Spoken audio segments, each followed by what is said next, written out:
ইসলামী চিন্তাধারা আধুনিক বিজ্ঞান ও পাশ্চাত্য দর্শনের ভারসাম্যপূর্ণ বোঝাপড়া করার মতো স্কলারদের সংখ্যা সমকালীন ইতিহাসে খুব বেশি নয়। আল্লামা খালিদ মাসুদ ছিলেন তেমনই একজন বিরল ব্যক্তিত্ব, যিনি একাধারে রসায়ন ও প্রকৌশলবিদ্যার চর্চা করেছেন, আবার অন্যদিকে নিজেকে সঁপে দিয়েছিলেন কোরআন ও হাদিসের গবেষণায়। উপমহাদেশের বিখ্যাত ইসলামী চিন্তাবিদ ইমাম হামিদুদ্দিন ফারাহি এবং ইমাম আমিন আহসান ইসলাহির চিন্তাধারাকে প্রাতিষ্ঠানিক রূপ দিতে আল্লামা খালিদ মাসুদের অবদান ছিল অপরিসীম। 1936 সালের 16 ডিসেম্বর পাকিস্তানের পাঞ্জাব প্রদেশের জিহলাম জেলার লিল্লা নামক এক ঐতিহাসিক জনপদে তিনি জন্মগ্রহণ করেন। তার বাবা মাওলানা সাইফুর রহমান ছিলেন আরবি ভাষার শিক্ষক, বহুভাষীবিদ এবং একজন মুক্তমনা আলেম। তৎকালীন জনপ্রিয় সংবাদপত্র জমিদারে তিনি নিয়মিত কলাম লিখতেন। পীর ঘরানার ঐতিহ্য থাকা সত্ত্বেও তিনি সন্তানদের কোনো নির্দিষ্ট তরিকা বা সংকীর্ণ গোড়ামির মধ্যে বড় করেননি, যা পরবর্তীতে খালিদ মাসুদের চিন্তার স্বাধীনতা অর্জনে বড় ভূমিকা রেখেছিল। পাঞ্জাবের সারগোধা থেকে প্রাথমিক ও মাধ্যমিক শিক্ষা সম্পন্ন করার পর খালিদ লাহোরের ইসলামিয়া কলেজ থেকে রসায়নবিদ্যায় বিএসসি এবং এমএসসি ডিগ্রি অর্জন করেন। 1964 সালে উচ্চশিক্ষার উদ্দেশ্যে তিনি ইংল্যান্ডে পাড়ি জমান। লন্ডনের কিংস কলেজ থেকে তিনি কেমিক্যাল ইঞ্জিনিয়ারিংয়ে ডিপ্লোমা সম্পন্ন করেন। যুক্তরাজ্যে অবস্থানকালে তিনি প্রবাসী মুসলিম শিক্ষার্থীদের সংগঠিত করতে ভূমিকা রাখেন এবং 1965 সালের জানুয়ারিতে ইসলামিক মিশন লন্ডনের সভাপতি নির্বাচিত হন। একই সময়ে তৎকালীন ইউরোপের জনপ্রিয় সাময়িকী ইম্প্যাক্ট ইন্টারন্যাশনালের সাথেও তিনি যুক্ত ছিলেন। দেশে ফিরে তিনি প্রথমে লাহোরের সরকারি শিল্প গবেষণা ল্যাবরেটরিতে যোগ দেন।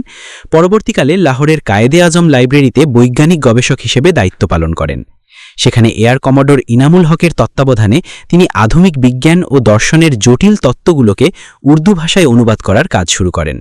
তিনি sir Isaac Newton, Francis Bacon এবং বার্ট্রান্ড রাসেলের মতো পশ্চিমা বিজ্ঞান ও দর্শনশাস্ত্রের মূল গ্রন্থগুলো উর্দুতে অনুবাদ করেন। বিশেষ করে ফ্রান্সিস বেকনের নোভাম অর্গানাম গ্রন্থটি তিনি মিনহাজ ই জাদিদ নামে উর্দুতে রূপান্তর করেন, যা উর্দু বিজ্ঞান বোর্ডের মাধ্যমে প্রকাশিত হয়। ছাত্রজীবনে আল্লামা খালিদ মাসুদ ইসলামী জমিয়াতে তালাবার সাথে যুক্ত ছিলেন এবং 1956 সালে পাঞ্জাব শাখার সভাপতি হিসেবে দায়িত্ব পালন করেন। তবে তার জীবনের সবচেয়ে বড় পরিবর্তনটি আসে 1958 সালে, যখন তিনি ইমাম আমিন আহসান ইসলাহির সান্নিধ্যে আসেন। ইমাম ইসলাহির কুরআন শিক্ষা ও বক্তব্য খালিদ মাসুদকে গভীরভাবে প্রভাবিত করে।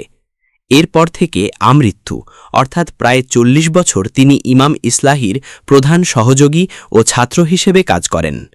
ইমাম ইসলাহি তার এই ছাত্রের মেধা, একাগ্রতা এবং দ্বীনের প্রতি আগ্রহ দেখে তাকে নিজের বিশেষ তত্ত্বাবধানে গড়ে তোলেন। খালিদ মাসুদকে তিনি আরবি ভাষা, হাদিস শাস্ত্র এবং তাফাক্কুহ ফিদ দ্বীন বা ধর্মীয় প্রজ্ঞা শিক্ষা দেন। ইমাম ইসলাহির তাফসির গ্রন্থ তাদাব্বুরে কুরআন রচনার সময়ে তথ্য সংগ্রহ, রেফারেন্স যাচাই এবং চিঠিপত্রের উত্তর দেওয়ার মতো গুরুত্বপূর্ণ গবেষণামূলক কাজে আল্লামা খালিদ মাসুদই ছিলেন তার প্রধান সহযোগী।